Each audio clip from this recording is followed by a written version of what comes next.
आज के इस वीडियो में हम चित्तौड़ के रावल रतन सिंह और पद्मिनी की ऐतिहासिक गाथा का अध्ययन करेंगे। वैसे बहुत इम्पोर्टेंट चीज़ है ये कि इसके समय जो पृथ्वीराज चौहान थे, पृथ्वीराज चौहान की अपनी चर्चा कर रहे थे ना।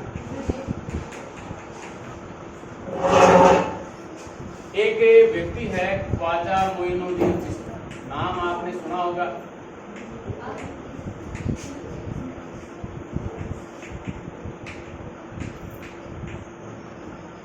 ये मोहम्मद गोरी के साथ भारत कहते हैं ऊँटों और पाँवों के निशान देखकर ख्वाजा आए भारत से राजस्थान होते। तो ये कहाँ आ जाते हैं? राजस्थान में आ जाते हैं। कभी नहीं पूछा जाता परीक्षाओं में कि जी ये किसके साथ भारत आते हैं। ये पूछा जाता है कि जब ख्वाजा मोइनुद्दीन चिश्ती जब भारत आते हैं तो उस समय चौहान वंश का शासक कौन था? पृथ्वीराज चौहान। और इसकी याद में यहाँ पर दरगाह बनाई जाती है अजमेर के अंदर। और एक सल्तनत वंश का शासक है, कौन है? इल्तुतमिश। ये इसकी शुरुआत करता है और हुमायूं इसको पूरा करता है। इसको ख्वाजा जो मोइनुद्दीन चिश्ती है उसकी दरगाह का निर्माण कार्य ये शुरू करता है और ये इसका निर्माण कार्य पूरा करवाता है। और कहते हैं कि इसमें 1 से 6 तक रजब कुछ लगता है, मेले वगैरह को ये कहते हैं।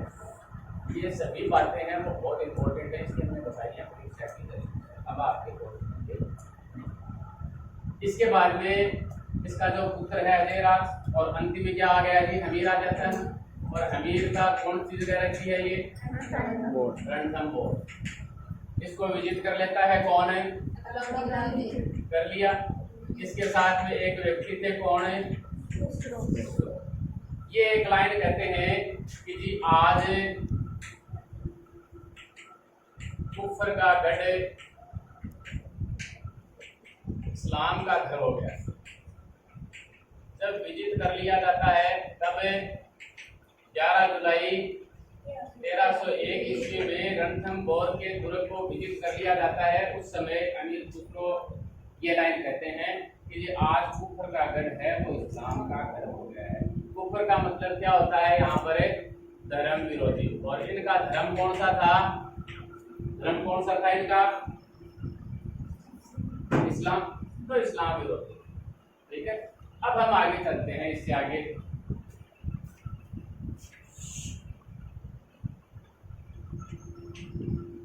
रावण रतन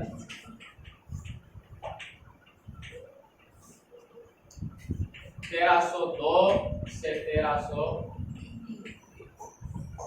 इसको बेचारे को ज्यादा शासन करने के लिए वक्त नहीं मिलता है और इसका जो भी वर्णन है हमें मिलता है किससे? पद्मावत से। और ये किसकी है? मलिक मोहम्मद जायसी की। और ये इसने लिखी थी कब? 1540 में शेरशाह सूरी के समय।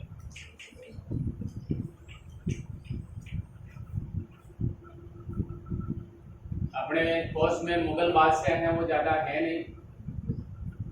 बाबर आता है सबसे पहले, 4 युद्ध लड़ता है। उसके बाद में इसका पुत्र हुमायूं आ जाता है, आता है ना हुमायूं। और हुमायूं को 2 युद्ध लड़कर भगा देता है शेरशाह सूरी। एक चौसा का युद्ध है और दूसरा किसका है? कन्नौज या विल्ग्राम का युद्ध। पहले में तो एक बिजली की सहायता से ये बच जाता है, लेकिन दूसरे युद्ध यानी जो कन्नौज और विल्ग्राम वाला युद्ध है इसे बक्सर का युद्ध भी कहते हैं, ये नाम भी है इसका। इस युद्ध की सहायता से स्थायी साम्राज्य स्थापित होता है किसका? शेरशाह सूरी का। कब? 1540 में। तो इसके समय मलिक मोहम्मद जायसी हैं, वो रचना करते हैं किसकी? पद्मावत की। तो देखो ये घटना कब हो रही है? 1303 ईस्वी में हो रही है और 1540 ईस्वी में ये बता रहे हैं। लगभग विद्वान इसका समर्थन करते हैं कि ये सही है, लेकिन एक विद्वान है बुद्धि के सूर्यमल मिश्रण, ये कहते हैं कि ये बात सत्य। अब देखो सही कौन से मानते हैं। एक अकबरनामा किताब है, किसने लिखी है बताना आप, ठीक है। एक गुलशन ए इब्राहिमी है, ये तो आपको नहीं पता होगी। एक है annals and antiquities of Rajasthan, Storia do मोगोर,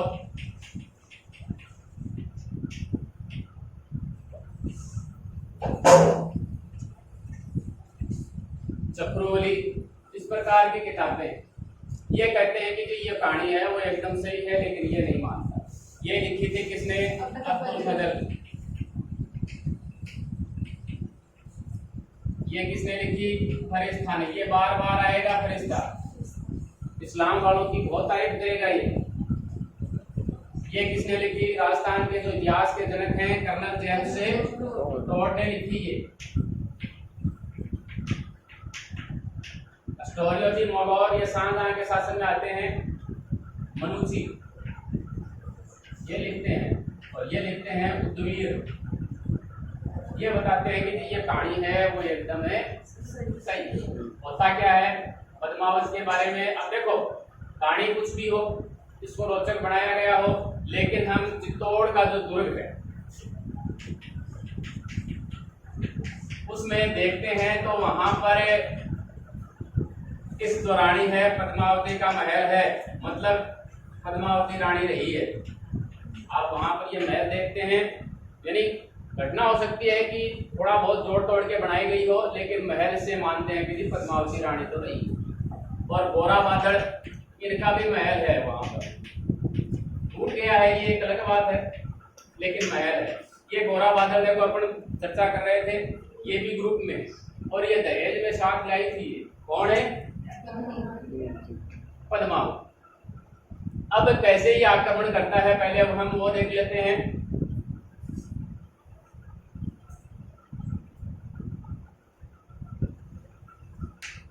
इस प्रकार से राजस्थान है, यहां पर देखो ये ऊपर भीलवाड़ा पड़ जाता है और दोनों तरफ चित्तौड़ है, ठीक है। चित्तौड़ की अगर हम बात करते हैं तो देखो जो बप्पा रावल थे इसी वंश के हैं ये। बप्पा रावल अपनी राजधानी कहाँ बनाते हैं? नागदा बनाते हैं। इसके बाद में एक व्यक्ति आते हैं, कौन? अलहट। ये अपनी राजधानी कहाँ बनाते हैं? बना लेते हैं आहट। ऐसे है मिलाया कालू रावल उपाधि थी। एक चीज और होती है, ये एक हूण राजकुमारी होती है, ये आ ही गया नाम तो बता देता हूं, हरिया देवी। हूण राजकुमारी हरिया देवी से विवाह करते हैं और यह राजस्थान का प्रथम अंतरराष्ट्रीय विवाह था। अपन के दिमाग में लगभग पद्मावती का आता है कि पद्मावती श्रीलंका की, तो ये राजस्थान का प्रथम अंतरराष्ट्रीय विवाह था। इसके बाद में एक इसी के वंश में आते हैं जत्तर सिंह। इसके समय होता है इल्तुतमिश का आक्रमण, और इल्तुतमिश अपन ने चर्चा करी थी कि हार तो जाता है इससे युद्ध में। कौन सा युद्ध होता है? बड़ा का युद्ध। इस युद्ध में हार तो जाता है, लेकिन जाते जाते नागदा में आग लगा जाता है।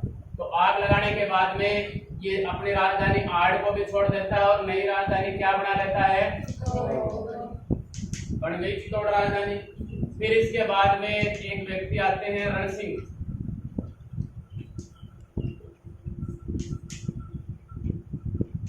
अक्षेप सिंह और राहत, इसके जो वंशज हैं वो रावल शाखा में चले जाते हैं और ये सिसोदा गांव में रहने के कारण सिसोदिया हो जाते हैं। अब इसके नाम के आगे देखो, यहाँ तो रावल रतन सिंह ये वगैरह लगा रहता है, लेकिन इनके नाम के आगे राणा लगेगा, जैसे महाराणा कुंभा, महाराणा सांगा, है ना, महाराणा प्रताप, महाराणा उदय सिंह, ये सिसोदिया वंश के हैं। इसके बाद में जो अपन पढ़ेंगे वो वही आएगा, यानी इन्हीं के बारे में अपने को अब देखना है। तो इनका क्रम से ये इतिहास है, ठीक है। अब क्या करता है, चित्तौड़ के लिए जब इसे पता चलता है कि चित्तौड़ पर आक्रमण करना है तो चलेगा ही। उससे पहले अपन चर्चा करते हैं कि चित्तौड़ पर ये आक्रमण क्यों करना चाहता था। तो सबसे महत्वपूर्ण कारण है और वास्तविक कारण भी यही था कि इसकी साम्राज्यवादी महत्वाकांक्षा थी।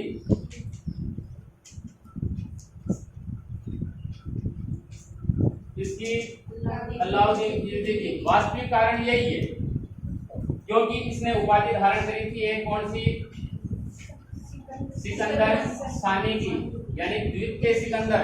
द्वितीय शोक भी आया था ने, कौन था, हाँ। तो द्वितीय सिकंदर ये स्वयं को कहता था, ये सिकंदर के समान ही अपने राज्य का ये विस्तार करना चाहता था। और उस विस्तार की आड़ में कौन आ रहा था जी, चित्तौड़ आ रहा था। क्योंकि देखो यहाँ पर दिल्ली है, अब ये उत्तर भारत के राज्यों पर, उत्तर भारत के जो राज्य है उन पर अपना अधिकार स्थायी रखने के लिए, और दक्षिणी भारत, इधर देखो नीचे दक्षिणी भारत है, इस पर अधिकार करने के लिए जो भी रास्ते जाते थे वो चित्तौड़ से होकर जाते थे, है ना। तो इसलिए चित्तौड़ पर अधिकार करना इसके लिए बहुत ही आवश्यक था। अब दूसरी है मेवाड़ की बढ़ती हुई शक्ति इसके आगे आ रही थी, यानी मेवाड़ की शक्ति उस समय बढ़ गई थी। कैसे बढ़ गई थी कि जी जो ये रावल रतन सिंह है ना, इससे पहले इसके पिता थे समर सिंह, इससे पहले राजा थे तेज सिंह, और इससे पहले थे जयंतर सिंह। जयंतर सिंह के बारे में अपन अब चर्चा करेंगे कि जी इल्तुतमिश ने हराया है इसको। तो इल्तुतमिश के समय या इसके बाद में ये राजा रहते हैं जयंतर सिंह, तेज सिंह और समर सिंह। यहाँ पर इल्तुतमिश होते हैं, नासिरुद्दीन मोहम्मद होते हैं, और इसके बाद में कौन आ जाते हैं जी, बलबन, ठीक है। यानी इल्तुतमिश है, नासिरुद्दीन मोहम्मद है और एक बलबन है ना। ये तीनों हैं, इनके ऊपर अधिकार नहीं कर पाते हैं, बहुत कोशिश करते हैं लेकिन अधिकार नहीं कर पाते, इसलिए मेवाड़ की शक्ति बढ़ रही थी, अलाउद्दीन ये चाह नहीं रहा था, ठीक है। अगली तीसरा जो पॉइंट है भौगोलिक और सामरिक महत्व है।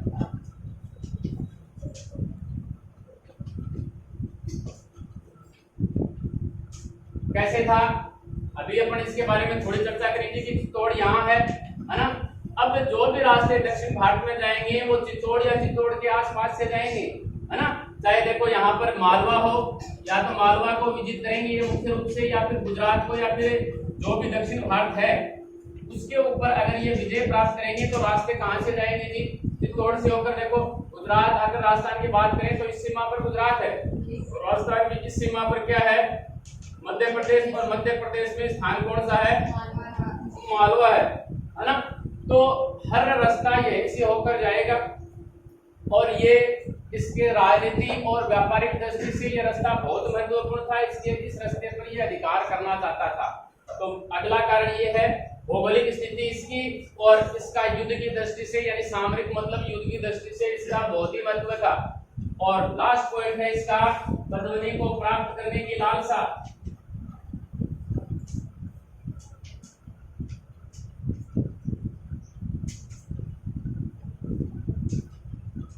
इसे चाहे ऐतिहासिक बता दिया गया हो कि आजकल के जो अपन उपन्यास लिखते हैं रोचक बनाने के लिए पद्मिनी को घुसा दिया, लेकिन मुख्य कारण साम्राज्यवादी महत्वाकांक्षा है। कहते हैं कि जी जो रावल रतन सिंह था उसको कहा कि आपकी पत्नी को हमारे शाही हरम में भेज दें। शाही हरम जानते हो, जो सुल्तान होते हैं उसकी जो भी जितनी भी पत्नियां होती हैं उसको जिस जगह पर रखा जाता है उसे क्या कहते हैं, हरम। और राजा का इसलिए क्या है, शाही हरम। तो मेरे शाही हरम में आप अपनी पत्नी को भेज दीजिए, अन्यथा आपको गंभीर नतीजे भुगतने पड़ेंगे। रावल रतन सिंह से कहता है कौन है, अलाउद्दीन खिलजी। और देखो ये राजपूत है, कुछ भी हो, कोई भी व्यक्ति हो, इस प्रकार से स्वाभिमान के ठेस लग जाती है, इसलिए युद्ध होना यहाँ पर स्वाभाविक हो जाता है। अब कहते हैं जी कौन है, अलाउद्दीन खिलजी। ऐसे एक लिख दूं ना, अलाउद्दीन खिलजी है वो 28 जनवरी 1303 को निकल पड़ता है चित्तौड़ पर आक्रमण करने के लिए। ये इन कारणों को देखते हुए 28 जनवरी 1303 को दिल्ली से निकल पड़ता है, किसके लिए?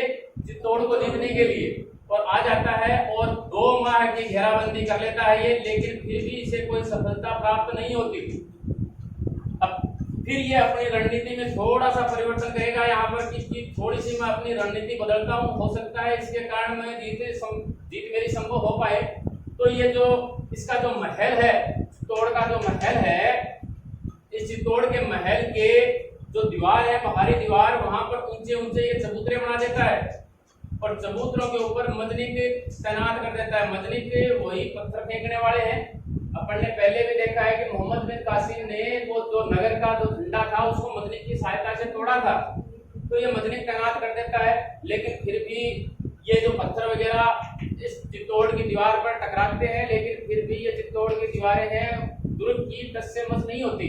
अवैध था, अब तक किसी मुस्लिम आक्रमणकारी द्वारा जीता नहीं गया था, यानी चित्रांगद मौर्य ने बनाया था ये, है ना, लेकिन मुसलमान ने किसी ने नहीं जीता था। बप्पा रावण ने जरूर छीन लिया था मानमोरी से, लेकिन कोई भी मुसलमान अब तक इसे जीत नहीं पाया था। तो ये भी कि भाई मैं पहला इस प्रकार का शासक बनना चाहता हूँ जो इस किले को जीत सके, तो ये भी इसकी महत्वाकांक्षा थी, लेकिन इसको लग रहा था कि ये संभव नहीं हो पा रहा है। तो ये थोड़ी सी चाल खेलता है फिर कि जी मेरे को, कई तो इतिहासकार कहते हैं कि जी मेरे को किला दिखा दो, और कई कहते हैं कि जी मेरे को क्या दिखा दो जी, पद्मिनी दिखा दो, यानी आप मुझे पद्मिनी दिखा देंगे तो मैं यहाँ से चला जाऊंगा। अब देखो एक व्यक्ति होते हैं यहाँ पर राघव चेतन, ये राघव चेतन है पद्मिनी की बहुत सुंदरता की प्रशंसा करते हैं अलाउद्दीन खिलजी के पास। राघव चेतन को दरबार से निकाल देते हैं राव रतन सिंह। क्यों निकालते हैं उसकी चर्चा अपन इसकी कहानी में करेंगे कि राघव चेतन है वो अलाउद्दीन खिलजी के दरबार में चला गया। दरबार में जाने के बाद में बताता है कि जी आपके पास ऐसी सुंदर कोई भी स्त्री नहीं है जितनी सुंदर कौन है जी, पद्मिनी है। अब कहते हैं कि जी सुंदरता का बखान है वो कैसे भी कर सकते हैं कि जी जब वो पानी पीती थी तो एकदम गले से उसके पानी दिखाई देता था कि जी इतनी सुंदर थी वो। अगर कोई गुलाब का फूल भी उसके शरीर पर पड़ जाता था तो खून निकल जाता था। कुछ भी कहानी हो, लेकिन उसकी सुंदरता बहुत ज्यादा बताई गई है, पद्मिनी की जी बहुत ज्यादा सुंदर थी। तो ये बात बता देता है राघव चेतन जाके किसको, फिर वो राजा है दिल्ली का, तो चाहेगा वो पद्मिनी को प्राप्त करे। तो इसने शर्त रखी थी कि आप पद्मिनी को नहीं सौंपना चाहते कोई बात नहीं, लेकिन एक बार उसका प्रतिबिंब भी दिखा दो मेरे को, है ना। तो ये बात मान लेता है कि चलो प्रतिबिंब दिखाने से अगर पीछा छूटता है तो अलाउद्दीन खिलजी को महल में बुला लेते हैं। तो महल में बुला लिया जाता है चित्तौड़गढ़ दुर्ग में, और जल के माध्यम से, जल में प्रतिबिंब बढ़ जाता है ना, तो जल प्रतिबिंब कई तो कहते हैं कि दर्पण वाला प्रतिबिंब, लेकिन जल प्रतिबिंब से पद्मिनी को दिखाया जाता है। जी दिखी, बोले दिखी, तो बोला चलो। तो अपने यहाँ संस्कार ये है कि जी जो रावल रतन सिंह है उसको छोड़ने के लिए बाहर तक जाता है, और जैसे ही वो गेट पर जाता है पीछे से धक्का दे देता है, अलाउद्दीन खिलजी बाहर हो जाता है और उसको पकड़ के ले जाता है अपने दुर्ग दिल्ली के अंदर।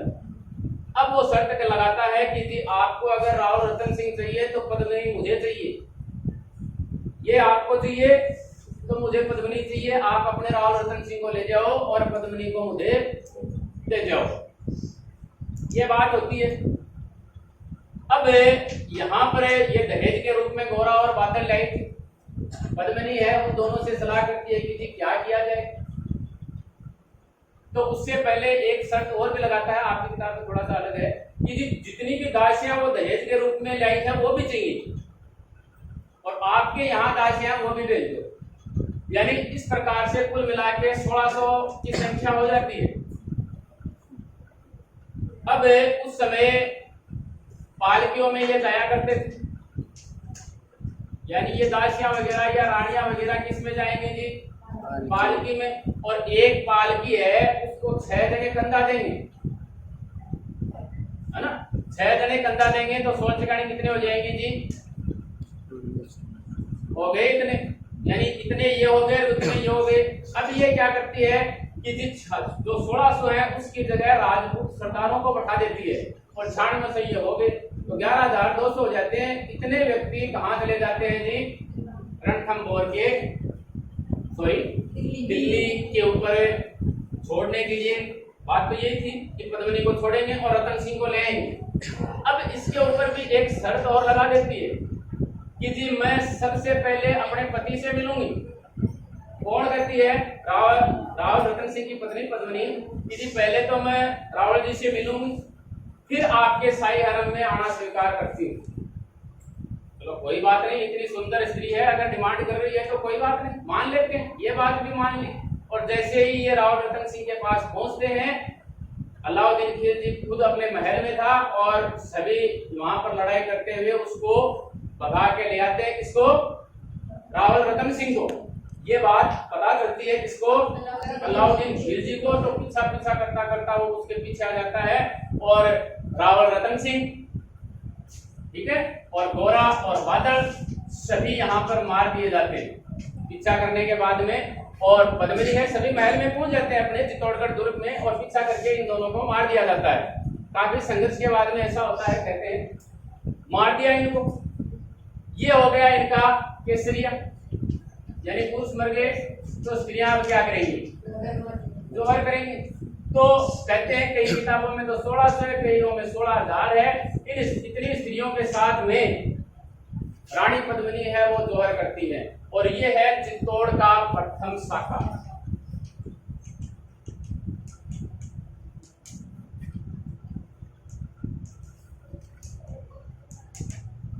राजस्थान का प्रथम शाखा था अमेर की रानी रंगदेवी का और चित्तौड़ का प्रथम शाखा था रानी पद्मिनी का।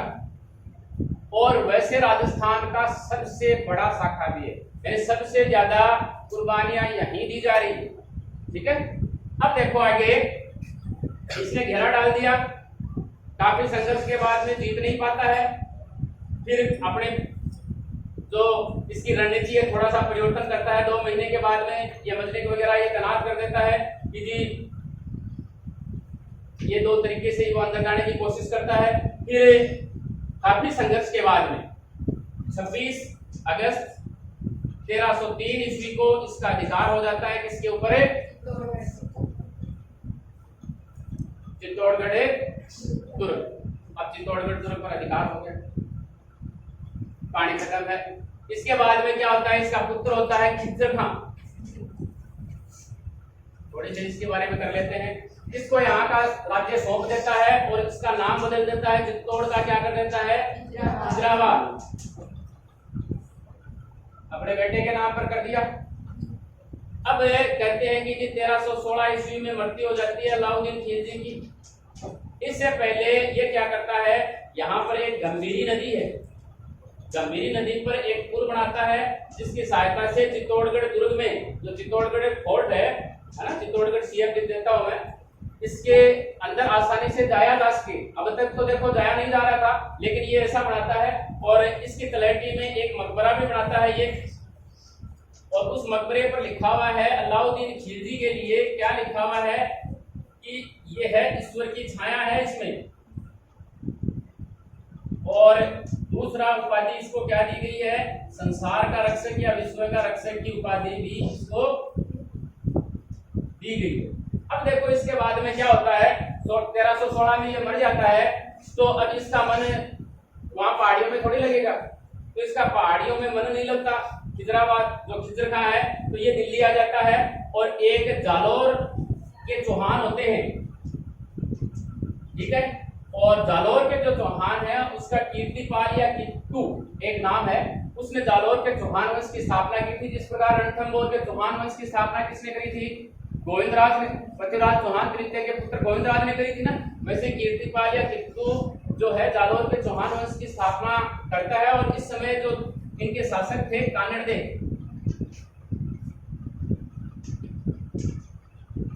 1311 ईस्वी में इसे जीत लेता है कानड़दे को, जालोर वालों को। कौन है? अलाउद्दीन खिलजी।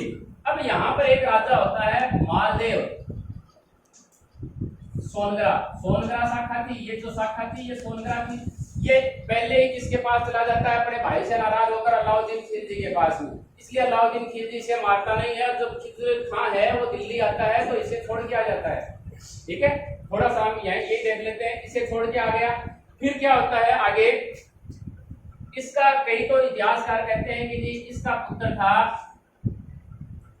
जय सिंह या जय सिंह, ठीक है, और कई कहते हैं कि जी इसका पुत्र था बलवीर। इसको मारता है एक व्यक्ति हमीर। कौन मारता है? हमीर। और हमीर सिसोदिया वंश की स्थापना करता है। ये इस शाखा से संबंधित था। यानी जब चित्तौड़गढ़ का दुर्ग पर अलाउद्दीन खिलजी ने आक्रमण किया था, उस समय लक्ष्मण सिसोदा नामक भी एक व्यक्ति इनके साथ में रहते हैं।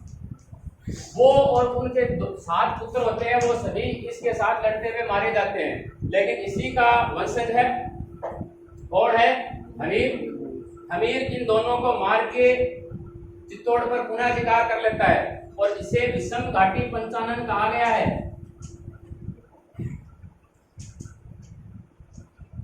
यानी विषम परिस्थितियों में, पंचानन का मतलब शेर के समान, तो विषम परिस्थितियों में शेर के समान मुकाबला करने वाला हमीर को कहा गया है। और इसके बारे में चर्चा हम आगे कुंभा के टॉपिक में करेंगे। इसके लिए हमीर को हम यहाँ छोड़ देते हैं।